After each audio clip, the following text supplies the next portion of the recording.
ఓం నమ శివాయ కాళీ దుర్గాయ నమ. ఓం శక్తి. మేము కోయదొరలము.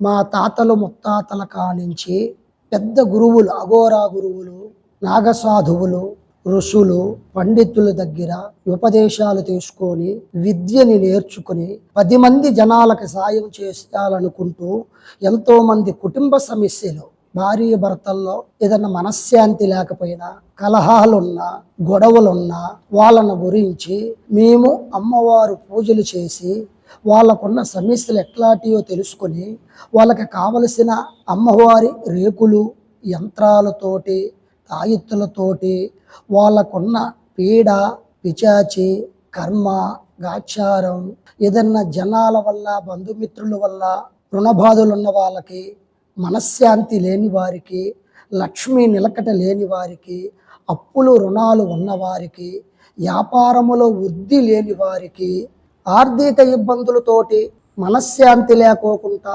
రుణబాధలతోటి అప్పులు తెచ్చిన దగ్గర కట్టలేని పరిస్థితుల్లో ఇచ్చేవాళ్ళు ఇవ్వకోకుంటున్నా, అనుకున్న వాళ్ళ వల్ల మనశ్శాంతి లేకపోయినా, ఎవరన్నా ఇంటికి భార్య పిల్లలకి, చేస్తున్న ఉద్యోగాలకి, యక్షయానికి, వ్యాపారాలకి ఏదన్నా దుష్ట ప్రయోగం.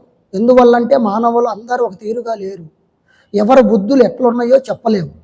సొంత వాళ్ళు, బంధువులు అన్న వాళ్ళే ఈ కాలంలో ఎవరు ఏం చేస్తారో తెలియదు. మనకు తెలియకుండా మన వెనకట కొన్ని గ్రహ బలాలు కూడా మనల్ని పీడిస్తూ, డబ్బుని పాడు చేస్తూ, రుణ బాధలని తీర్చలేక కుటుంబంలో చాలామంది మనోవ్యాధంతో బాధపడుతున్నారు. వ్యవసాయదారులకు పాడి, పంట, పశువులు, కుటుంబంలో మనశ్శాంతి లేకపోయినా, పంటలు పండకపోయినా, పండిన పంటలు చేతికి రాకపోయినా, ఎవరి మీద అనుమానాలున్నా, ఎవరేదో చెడు చేస్తున్నారని భయం వచ్చినా, ఇంట్లో గ్రహ పీడ పిచాచుల వల్ల చిన్నలకి, పెద్దలకి, స్త్రీలకి ఏదన్నా భయవాందోళనలు ఉన్నా వాళ్ళని గురించి మాకు చెబితే మేము తమలపాకులో అంజనం వేసి వాళ్ళకి దేని వల్ల రాగలిగింది, ఎందువల్ల అది ఉండగలిగింది, అది దేని వల్ల జరుగుతుంది, వాళ్ళకి ఏమి చేస్తే బాగుపడతారు అని వాటికి సంబంధించిన యంత్రాలు, రేకులు, తాయితులు ఇస్తూ వాళ్ళకి పరిపూర్ణ ఆరోగ్యం కలిగి, పరిపూర్ణ సంపాదన కలిగి, పరిపూర్ణమైన వ్యవసాయంలో ఫలితాలు వచ్చి వ్యాపారం చేసే వాళ్ళకి ఇండస్ట్రీలు, పెద్ద పెద్ద కంపెనీలు, ఫ్యాక్టరీలు, బిజినెస్లు,